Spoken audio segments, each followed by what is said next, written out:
안녕하세요. 여러분의 변화를 돕는 변화 디자이너 허일 박사입니다. 오늘 방송 주제는 변화를 실패로 만드는 리더의 7가지 믿음입니다. 리더가 조직 변화를 성공적으로 이끌기 위해서는 변화를 일으키는 외부와 내부의 동력들을 센싱하고 대응하는 능력과 스킬을 갖추고 있어야 합니다. 일반적으로 리더는 평온하고 안정적인 상황보다는 급격한 환경 변화와 위기 상황에서 변동성과 불확실성, 그리고 복잡성과 모호성이 높아질 때 가치를 입증해야 할 뿐만 아니라 시험대에 오르게 됩니다. 그렇다면 리더가 조직 변화를 성공시키기 위해 필요한 조건은 무엇일까요? 네, 변화를 주도할 수 있는 리더십 스킬과 역량을 갖추는 게 필요하겠지요. 하지만 더 중요한 것은 변화에 대한 리더의 믿음과 인식입니다.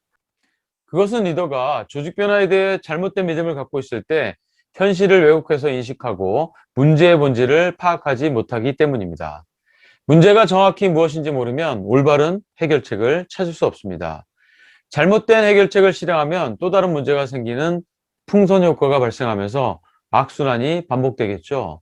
이런 과정을 자주 경험하는 구성원들은 리더와 변화 자체를 불신하게 되고 변화의 몰입도가 낮아지게 됩니다. 세계적인 코치 마셜 골드 스미스는 믿음과 신념이 행동과 결과에 영향을 미치기 때문에 리더가 변화에 대해 올바른 믿음을 갖지 않으면 아무리 뛰어난 스킬을 갖고 있다고 해도 변화에 실패하게 된다고 말했습니다. 리더들이 변화를 실패로 만드는 잘못된 믿음은 7가지로 정리할 수 있습니다. 첫째, 위기가 사람들을 변화시킨다고 믿는 것입니다. 불타는 가판으로 상징되는 석유 시추선 파이퍼 알파 폭발 사고와 글로벌 에어백 시장에서 시장 점유율 20%를 차지하던 일본의 자동차 안전 부품 업체 타카타의 파산이 말해주듯 사람들은 위기에서도 익숙한 것에서 벗어나지 못합니다. 리더가 생존 불안을 일으키고 위기감을 조성하는 것만으로 구성원들을 변화시킬 수 있다는 착각에서 벗어나야 합니다.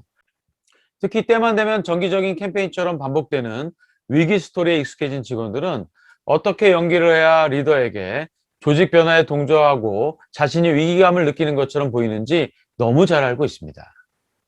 구성원들의 진정한 변화를 원한다면 미래에 대한 강한 기대와 희망을 심어주는 것이 더 중요할 것 같습니다. 둘째, 직원들이 변화를 싫어한다고 믿는 것입니다. 물론 세스 고딘이 말한 것처럼 사람들은 변화에 대해서 매우 강력한 유전적 혐오를 보유하고 있어서 변화와 관련된 것에 동참할 때마다 항상 스트레스를 받고 변화에 대해 회피 반응을 본능적으로 일으키는 것은 사실입니다. 하지만 때론 감당하기 힘든 도전과 변화를 받아들이는 것 또한 인간입니다. 언제 그럴까요? 그 변화가 가치와 의미가 있을 때입니다. 리더가 사람들이 무조건적으로 변화를 싫어한다고 생각하지 말고 그들이 중요하게 생각하는 가치와 의미를 변화와 연결시키는 의미를 창조한다면 구성원들의 변화 몰입도는 더 높아질 것입니다. 셋째, 사람들의 침묵을 변화를 수용하는 것으로 믿는 것입니다. 구성원들의 표정에는 말 속에 감춰진 노래가 있고 표현하지 않은 언어가 있습니다. 침묵한다고 변화를 받아들이는 것이 아닙니다. 구성원들이 내면 속에 있는 숨겨진 저항과 생각을 겉으로 드러내게 만들어야 합니다.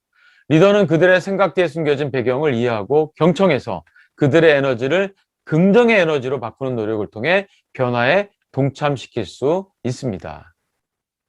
넷째, 사람들은 이성과 논리로 설득하면 변화한다고 믿는 것입니다. 그래서 많은 리더들이 구성원들을 모아놓고 숫자와 논리를 근거로 설명하고 설득하는 접근법을 사용합니다. 하지만 변화는 감정과 관련되어 있습니다. 존 커터와 댄 코헨은 조직의 변화를 가능케 하는 핵심 요인이 무엇인지 파악하기 위해 130여 개 이상 기업의 400여 명의 리더들과 인터뷰를 한 결과 변화에 성공을 거둔 대부분의 사례에서 사람들의 감정에 영향을 미칠 때 행동 방식이 변화한다고 밝혀냈습니다. 또한 변화를 성공적으로 이끄는 리더들은 구성원들에게 생각이 아니라 감정에 영향을 미치는 방법을 사용해서 문제나 해결책을 바라보도록 했습니다. 다섯 번째, 변화는 이벤트가 중요하다고 믿는 것입니다.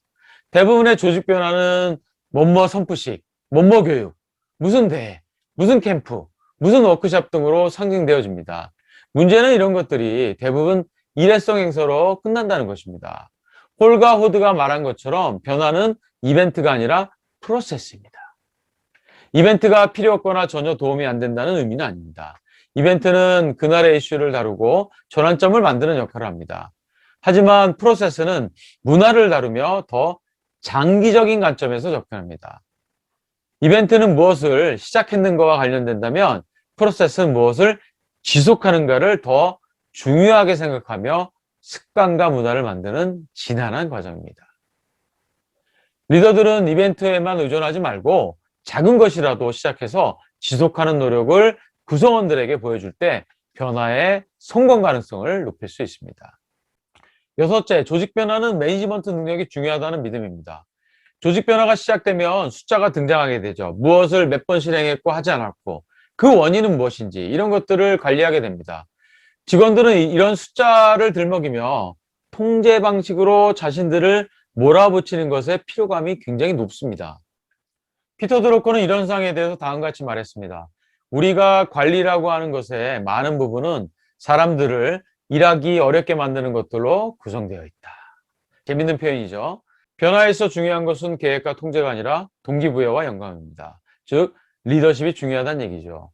그것을 왜 하지 않았는지, 왜 못했는지 추궁하고 푸시하는 것보다 왜 해야 하는지, 어떻게 하면 할 수 있는지, 어떤 도움을 주면 할 수 있는지로 접근하는 끌어당기는 리더십이 필요합니다. 그렇다고 아예 매니지먼트가 필요 없는 것은 아니고 변화 상황에 맞게 리더십과 새로운 균형을 만드는 게 중요하죠. 존 커트는 변화를 추진하기 위해서는 70에서 90%의 리더십과 10에서 30%의 매니지먼트가 필요하다고 말했습니다. 마지막으로 조직 변화는 선형의 과정이라는 믿음입니다. 변화를 시작하면 한 번에 끝난다고 생각하기 때문에 처음부터 전력 질주를 하다 쉽게 힘이 빠지고 변화의 동력을 잃게 됩니다. 1990년대 중반부터 대기업을 중심으로 회의 문화 혁신이 유행처럼 번졌습니다. 컨설팅도 받고 내부의 회의 규범도 만들어 여기저기 붙이고 효율적인 회의 운영을 위한 교육도 진행했었죠. 그리고 회의실에는 모래시계가 등장했죠. 그러나 25년이 지난 지금도 여전히 회의 문화 개선을 위한 비슷한 일을 반복하고 있는 것이 현실입니다. 변화는 선형이 아니라 나선형 모델입니다. 사람들의 행동은 한 번에 변하지 않죠. 중단과 퇴행을 반복합니다. 지금 조직 변화를 계획하고 있는 리더라면 변화를 실패로 만드는 7가지 믿음을 점검해보고 구성원들 입장에서 변화에 대한 입장과 인지, 정서, 행동을 이해하고 공감하는 노력을 먼저 시도해보면 좋겠습니다. 끝까지 시청해주셔서 감사합니다. 제 방송이 도움이 되었다면 좋아요, 구독, 그리고 댓글과 공유 부탁드립니다. 감사합니다.